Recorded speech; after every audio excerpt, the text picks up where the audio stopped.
हाय, मी स्मिता. मस्तिकी पक्षामध्ये तुम्हाला सगळ्यांचं खूप खूप स्वागत आहे. आज आपण थोडेसे वेगळे, मस्त पौष्टिक आणि चविष्ट असे लाडू करणार आहोत. हे मिश्र डाळीचे लाडू आहेत. दिवाळीला बऱ्याचदा आपण बेसनाचे लाडू करतो. या दिवाळीला तुम्ही थोडेसे वेगळे लाडू नक्की करून बघा. खूप छान होतात, पटकन होतात. अगदी दिवाळी नसेल तरी हे लाडू तुम्ही नक्की ट्राय करू शकता.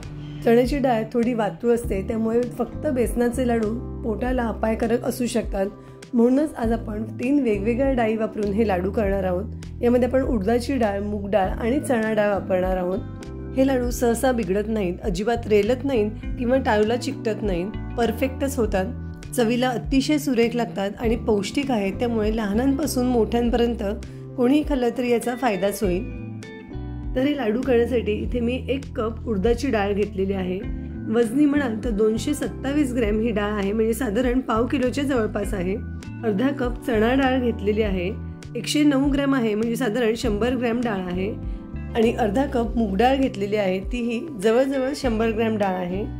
गॅसवर मी एक कढई ठेवली आहे. कढईमध्ये सुरुवातीला आपण उडदाची डाळ भाजून घेणार आहोत. गॅसची फ्लेम अगदी लो ठेवून मंद गॅसवर उडदाची डाळ आपल्याला भाजून घ्यायची आहे.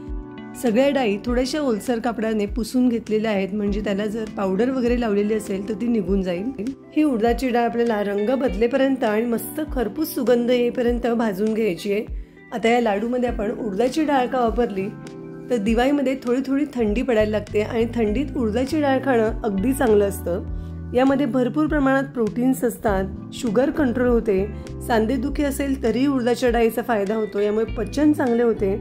यात भरपूर फायबर्स असतात, त्यामुळे पोट साफ होण्यास मदत होते. शिवाय भरपूर आयर्न असल्यामुळे ज्यांना रक्ताची कमतरता आहे त्यांनाही ही डाळ खाल्ल्याने नक्कीच फायदा होतो.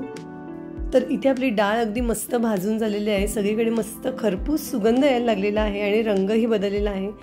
डाळ मी आता एका ताटात गार होण्यासाठी काढून घेते आणि त्याच कढईत आता आपण मुगाची डाळ भाजून घेणार आहोत.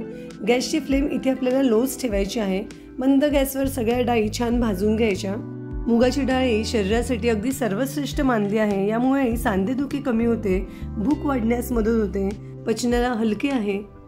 शिवाय ज्यांना वजन कमी करायचं आहे त्यांच्यासाठी मुगाच्या डाळीच्या सेवनाने नक्कीच फायदा होतो. डाळ अगदी कमी आहे, त्यामुळे डाळ भाजायला अजिबात वेळ लागत नाही. तर इथे आपली मुगाची डाळ ही अगदी व्यवस्थित खरपूस भाजून झालेली आहे. आता याच कढईत आपण चण्याची डाळ भाजून घेऊया. चण्याची डाळ आपण थोडासा रंग बदलेपर्यंत खरपूस भाजून घेऊया. सगळ्या डाळींमध्ये भरपूर प्रोटीन्स असतं, त्यामुळे इतर वेळेला कधीही हे लाडू तुम्ही लहान मुलांना करून देऊ शकता. इथे आपली चण्याची डाळ भाजून झालेली आहे. आता इथे मी मुगाची डाळ आणि उडदाची डाळ एकाच ताटात काढून घेतल्या. दोघांची साईज अगदी सेम असते, त्यामुळे दोन्ही डाळी मी एकत्रच मिक्सरमधून बारीक करून घेणार आहे. दोन्ही डाळी बऱ्यापैकी गार झालेल्या आहेत. मिक्सरमधून आता याची पण पावडर करून घेऊया. खूप अगदी बारीक करायचं नाहीये, साधारण बारीक रवा असतो तितपत बारीक आपल्याला हे वाटून घ्यायचंय. तर हे मी असं मिक्सरमधून बारीक करून घेतलेलं आहे. हाताला थोडंसं खरखरीत लागतंय. हे पीठ मी आता एका दुसऱ्या भांड्यात काढून घेते आणि त्याच मिक्सरच्या भांड्यात आपण आता चण्याची डाळ बारीक करून घेऊया. ही डाळ आपल्याला अशीच वाटून घ्यायची आहे. तर चण्याच्या डाळीची मी इथे पावडर करून घेतलेली आहे. आता ही दोन्ही पीठं आपण व्यवस्थित मिक्स करून घेऊयात. तुम्ही चॅनलवर नवीन असाल आणि अजून सबस्क्राईब केलं नसेल तर जरूर सबस्क्राईब करा. बेल आयकन क्लिक करा, म्हणजे मी कुठलेही नवीन व्हिडिओ टाकले की तुम्हाला लगेच कळतील. व्हिडिओ आवडला तर जरूर लाईक करा आणि आपल्या मित्रमैत्रिणींसोबत नक्की शेअर करा. गॅसवर मी एक कढई ठेवली आहे. इथे मी अर्धा कप साजूक तूप घेतलेलं आहे. या तुपातलं आपण जवळजवळ 80% तूप कढईत घालतोय आणि साधारण 2 चमचे तूप आपण नंतर वापरणार आहोत. तूप अगदी व्यवस्थित गरम झालं की यामध्ये आपण जे पीठ केलेलं आहे ते आपण भाजून घेणार आहोत. 1 वाटी उडदाची डाळ, अर्धा वाटी चण्याची डाळ आणि अर्धा वाटी मुगाची डाळ, म्हणजे एकूण 2 वाट्या पिठासाठी आपण अर्धा वाटी इथे तूप घेतलेलं आहे. त्यापैकी 2 चमचे तूप आपण ठेवून दिलं आहे. जर गरज लागली तर आपण ते तूप वापरणार आहोत. आता हे पीठ आपल्याला मंद गॅसवर छान खमंग भाजून घ्यायचं आहे. आपण डाळी आधीच खमंग भाजलेल्या आहेत, त्यामुळे हे पीठ भाजायला अजिबात वेळ लागत नाही. अगदी 5 ते 7 मिनिटात हे पीठ भाजून होतं. त्यामुळे कुठलेही लाडू करताना आपण पीठ भाजताना जसे आपले हात अगदी दुखायला लागतात तसं इथे अजिबात जाणवत नाही. आणि डाळी भाजताना आपल्याला खूप कष्ट पडत नाही, कारण डाळी अगदी हलक्या असतात, त्याही अगदी पटकन भाजल्या जातात. तर साधारण 5 ते 7 मिनिट झाले हे पीठ मी भाजते आहे. पीठ आता जवळजवळ भाजत आलेलं आहे. रंग बदलायला लागलेला आहे आणि थोडं थोडं तूप सुटायला लागलेलं आहे। चमच्यावर तुम्ही बघू शकता तुपाचा असा एक थर आलेला आहे। आता आपण जे तूप ठेवलं होतं त्यातलं अगदी थोडंसं म्हणजे एकाच चमचाभर तूप मी आता घालून घेते आणि हे उरलेलं एक चमचाभर तूप आपण ठेवूया, जर नंतर लागलं तर आपण वापरूया। आता पुन्हा हे 1 मिनिट आपण भाजून घेऊया।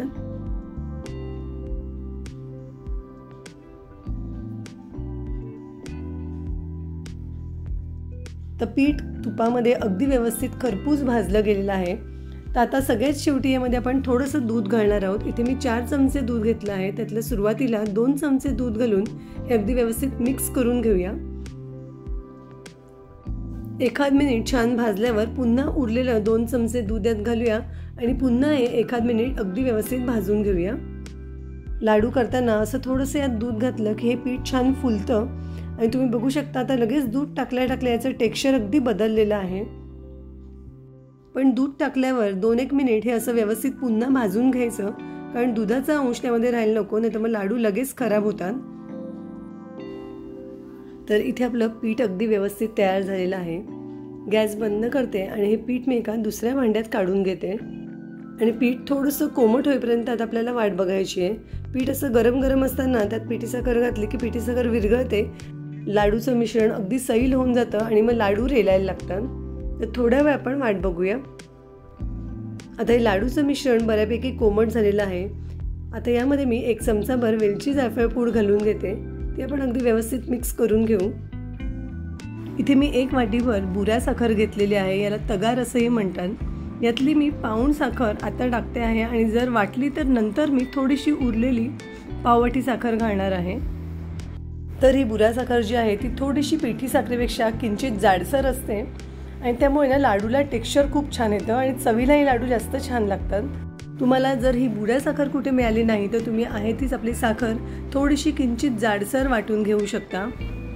साधारण 2-1 वर्षापूर्वी मी याच लाडूची रेसिपी अपलोड केली होती आणि त्यामध्ये मी बत्तासे वापरलेले आहेत। बुऱ्या साखर कुठे नाही मिळाली तर बत्तासे आणून त्याची पावडर करूनही तुम्ही यात वापरू शकता।